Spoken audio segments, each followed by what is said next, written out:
تو مفتی اعظم کہلاتے تھے. لوگ بڑے بڑے ان سے فتوے لینے جاتے تھے. ان کا ایک مرید کسی شخص سے کہنے لگا میرے پیر صاحب اس وقت ہندوستان کے سب سے بڑے مفتی ہیں. وہ کہنے لگا یار تم لوگوں کا طریقہ یہ ہے جس کو بڑھاتے ہو بہت ہی بڑھا دیتے ہو. کہا نہیں وہ مفتی اعظم ہے. کہنے لگا چلو ایسی بات ہے تو میں بھی ایک دو مسئلہ پوچھ لیتا ہوں. وہ سرکار مفتی اعظم ہند رحمۃ اللہ تعالیٰ علیہ کی بارگاہ میں آ گئے دونوں. وہ تنقید کرنے والا آیا اور آگے کہنے لگا کہ آپ مفتی اعظم ہے تو آپ کا یہ مرید مجھے لایا ہے سوال پوچھنا تھا. پوچھو. کہنے لگے نبی پاک کی چاروں بیٹیوں کا نام بتائیں. حضور مفتی اعظم ہند بیٹھک میں بیٹھے تھے. ڈرائنگ روم میں وہاں سے اٹھے اور جو کمرہ جاتا تھا نا اندر اس طرف چلے گئے. وہ کہنے لگا یہ تمہارا پیر تم کہتے تھے مفتی اعظم ہے اسے 4 بیٹیوں کے نام نہیں آتے کتاب دیکھنے چلا گیا ہے وہ کتاب سے دیکھ کے بتائے گا. آپ کے مرید کہتے ہیں میں بھی خاموش ہو گیا کہ سوال تو اتنا مشکل نہیں تھا. حضرت اٹھ کے کو چلے گئے. تھوڑی دیر کے بعد آئے تو ان کی داڑھی سے پانی کے قطرے گر رہے تھے. فرمانے لگے وضو کرنے گیا تھا میں نے مصطفیٰ کی بیٹیوں کے نام کبھی بغیر وضو کے زبان سے ادا ہی نہیں کیے. میں وضو کرنے گیا تھا اس لیے کہ یہ شہزادیاں بڑی پاک ہیں. یہ لوگ بڑے یہ پاک لوگ ہیں. ان کے نام پلید زبانوں سے لیے جا سکتے ناپاک زبانوں سے یہ نام نہیں لیے جا سکتے. یہاں حضرت مولا کائنات شیر خدا کرم اللہ تعالی وجہ الکریم جن کی شخصیت کا یہ اثر ہے بڑا ظالم ہے. وہ پیر بڑا ظالم ہے جس نے بالکل بد عمل اور برے قسم کے قوال بٹھائے ہوئے ہیں جو نہ منہ دھوتے ہیں نہ ان کو پتہ ہے شریعت اسلامیہ کا.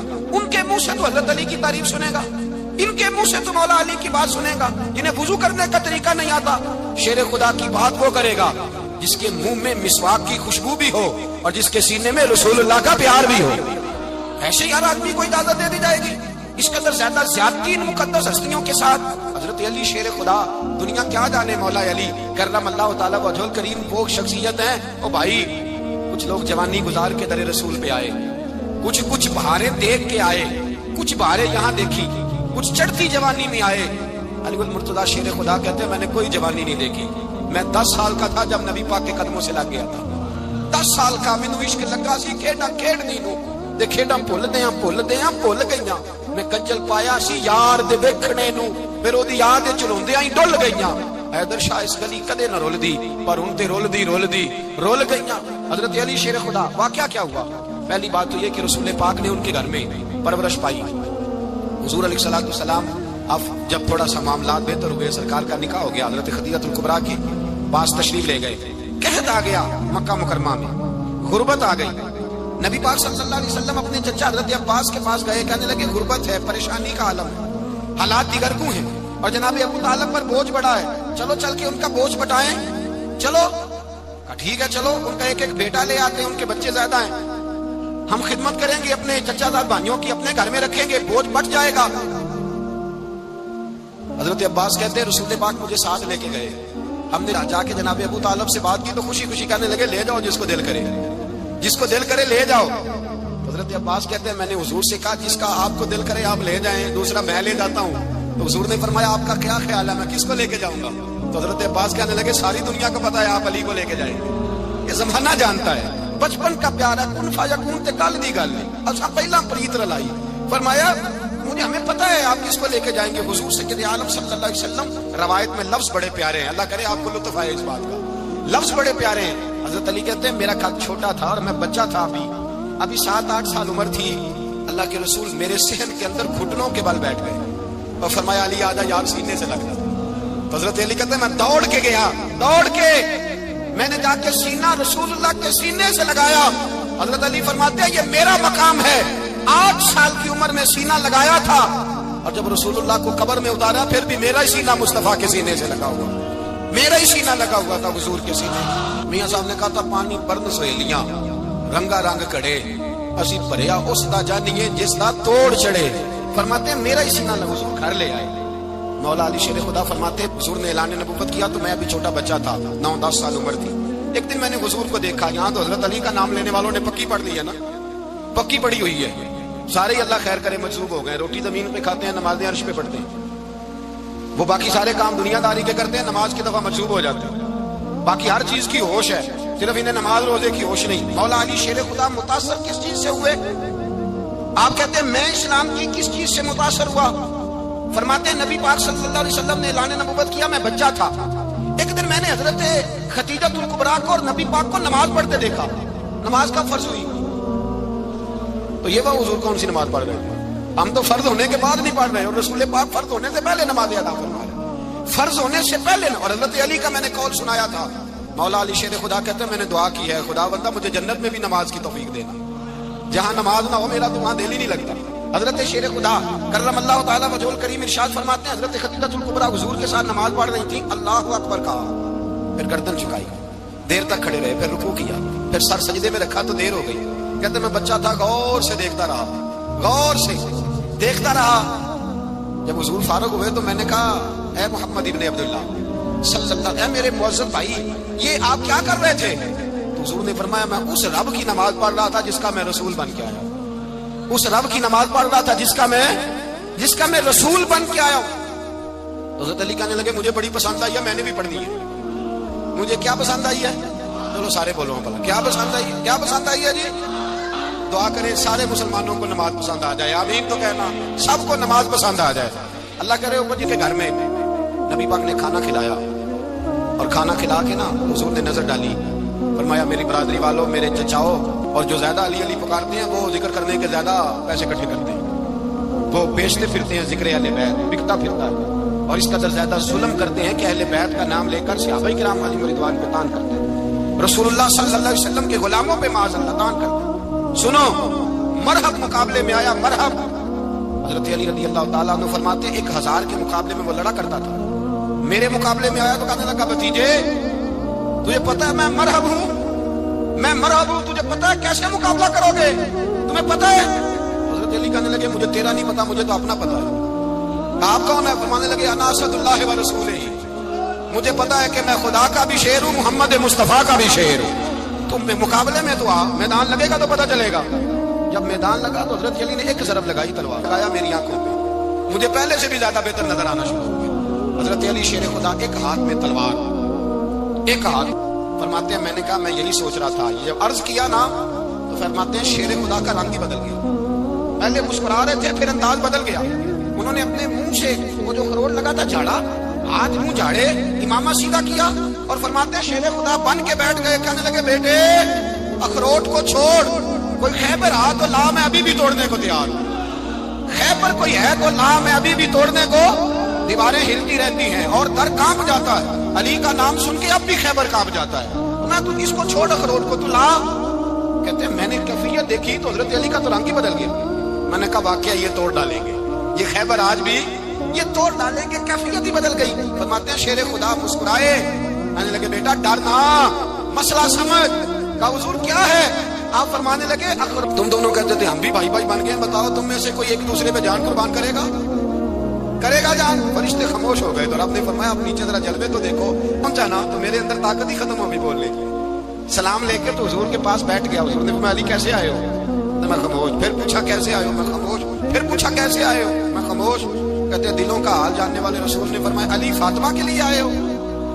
فاطمہ کے لیے آئے ہو؟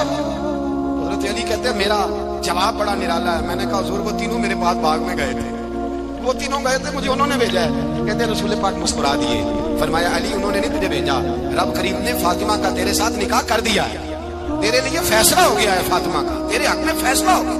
حضرت علی سیدہ فاطمہ کو بیاہ کے لے گئے تو حضرت زید بن حارثہ کے مکان میں، کوئی مکان نہیں، وہ بھائی تو دولت دیکھ کے بیٹی کی شادی کرتا ہے، سرمایہ دیکھ کے پھر دعا کراتا ہے، دعا کرے اللہ میرے داماد کو ہدایت دے دے۔